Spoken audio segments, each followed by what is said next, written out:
I'm so inspired to be here. And I'm so inspired to be here this week in particular because of Burning Man and the theme of the week, transformation. Okay, so I'm working on a film project right now called Demonstrate Peace. And it's about stories and conversations about war and peace through the eyes of the millennial generation.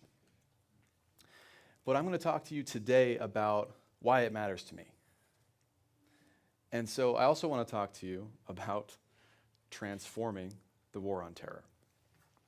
But first I'm going to tell you a story that I haven't shared before. It's about my own personal terrorist. Like a lot of kids, I experienced some conflict growing up. And particularly in high school, there was one person who more or less terrorized me for a while in my life. Now, a lot of you probably have had similar experiences, but at the time, I didn't really understand why. Reflecting back on it now, it must have been he felt threatened by me in some way because we both liked the same girl.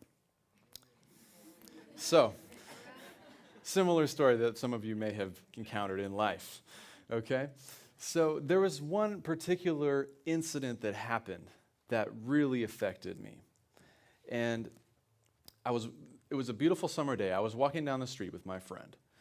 And all of a sudden I wasn't able to drive at this point in my life, okay? So I was a young kid.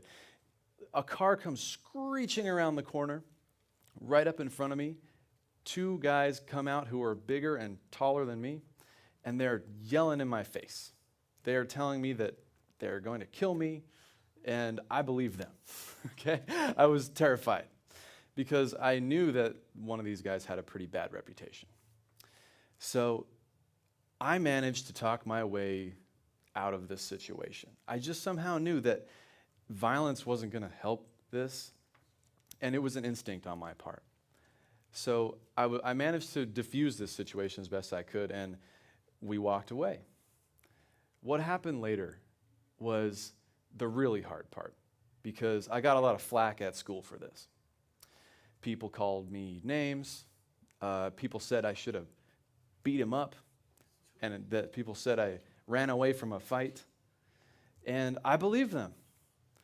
And that is what I had seen on TV and in movies. You're supposed to, fight when the time is right. Anyway, I believed this. And so I would literally stay awake at night reliving this incident in my head over and over again. And my strategy was revenge. Over and over again, I would think about this and think, man, I should have just beat him up. Then it would have just been so much better. Right? And so my solution every time I would stay awake for hours thinking about this was, I said to myself, if I ever see this person again, I'm going to punch him right in the face. There's going to be no questions asked. This is what I'm going to do, and that's my solution.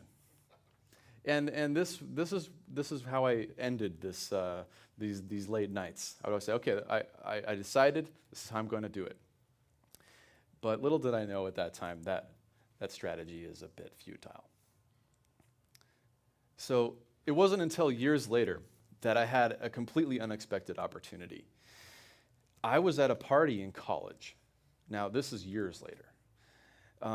And I was having a great time. I was hanging out with people at a friend's house.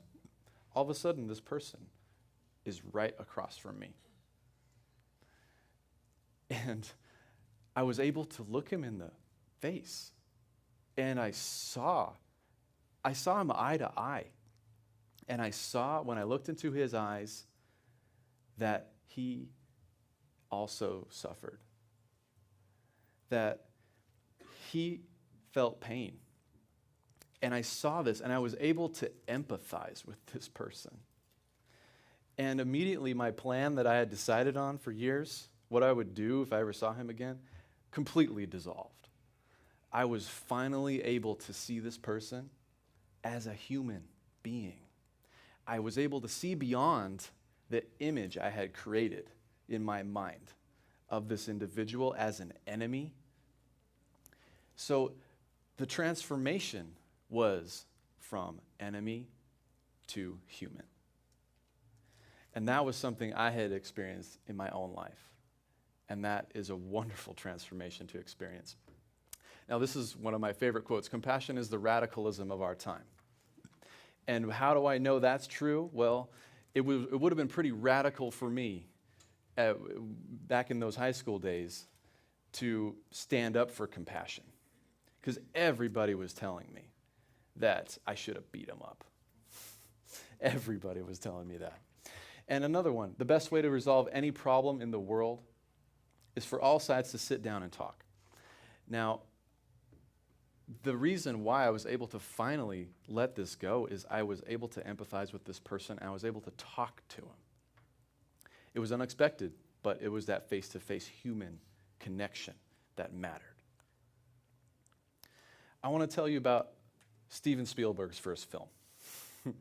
So, Spielberg made a very interesting choice for the hero of his very first movie. It was called Battle Squad, and it was about soldiers killing Nazis. Steven happened to choose a kid that used to let the air out of his tires and beat him up. For all intents and purposes, this was Steven's bully. But when he asked the bully to be in his film, he just laughed in his face. Now, Steven kept asking him, and finally he agreed.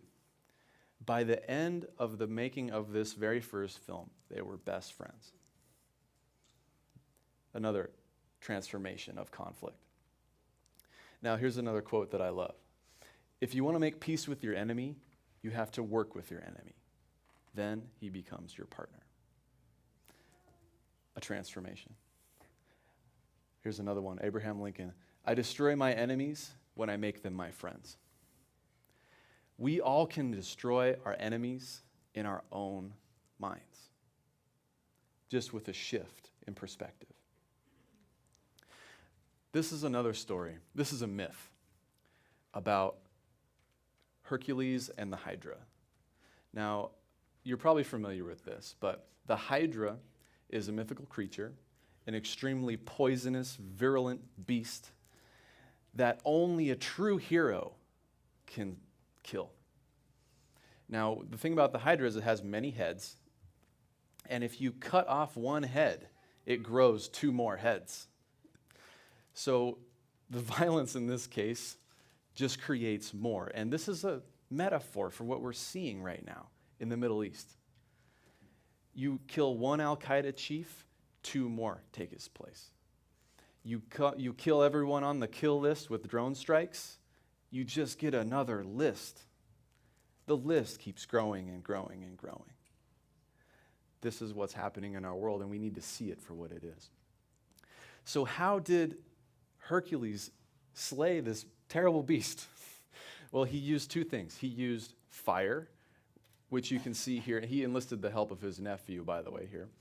But fire he used to cauterize the neck once the head was cut off so it couldn't grow back.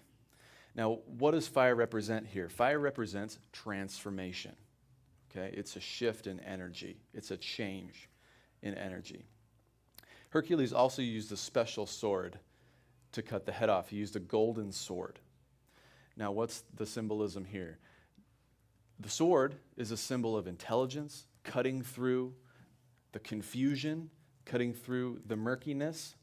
And gold is a symbol of true value, of virtue. And so only the true hero can wield these elements to slay the Hydra. Martin Luther King was one of these people. And he was able to use the virtue of the Gospels as his weapon.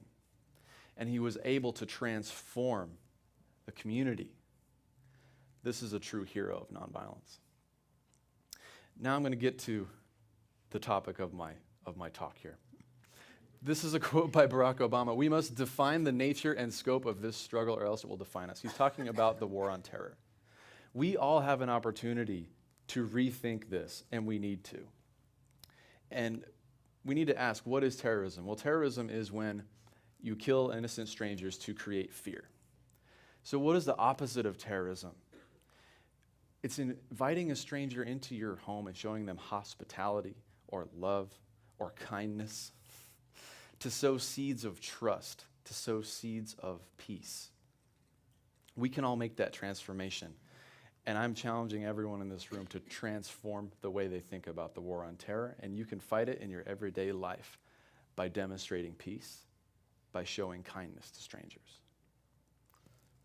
I want to show you just a quick clip of what we filmed so far for our documentary.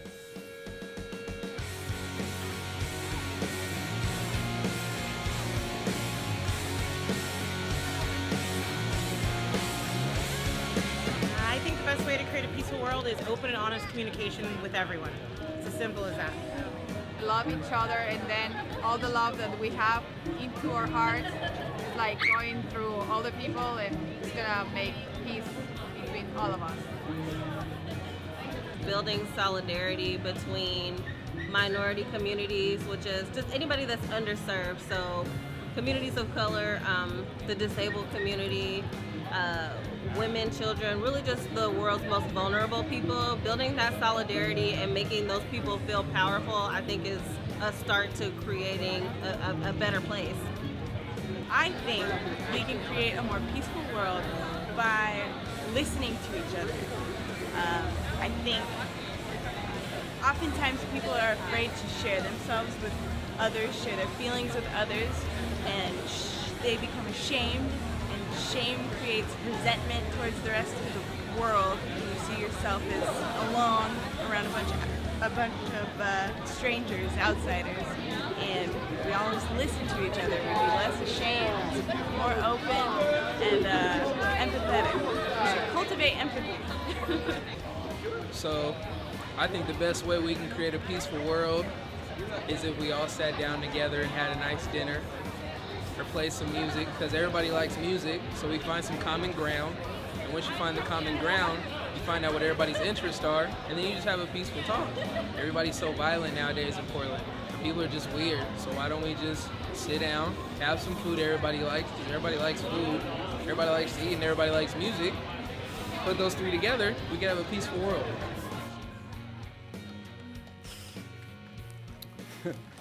All right, so demonstratepeace.org. If you all, I know you have your smartphone on you. If you want to pull it out, please go to demonstratepeace.org. Check it out. This is our website. You can check out what we're doing. Check out the film. Please get involved. I want to close with some heroes of nonviolence. This guy, Gandhi, you may be familiar with him. He was a very small, diminutive man who did some great things. Now, he said, the pursuit of truth does not permit violence on one's opponent. He also said, if we are brave, the whole world will be brave. Power of one individual. And also an eye for an eye, and the whole world goes blind. One more of my favorites here. Martin Luther King. We must develop and maintain the capacity to forgive. He who is devoid of the power to forgive is devoid of the power to love. There is some good in the worst of us and some evil in the best of us. When we discover this, we are less prone to hate our enemies. Darkness cannot drive out darkness. Light can do that. Hate cannot drive out hate. Only love can do that. So my challenge for you all today is to do one thing, to actually do that act of kindness that is that Arlie gave you, because this is, we had a lot to talk about this weekend. Let me just put it that way. But you can make a difference. One person can make a difference. Get out there, demonstrate some kindness, demonstrate peace. Thank you very much.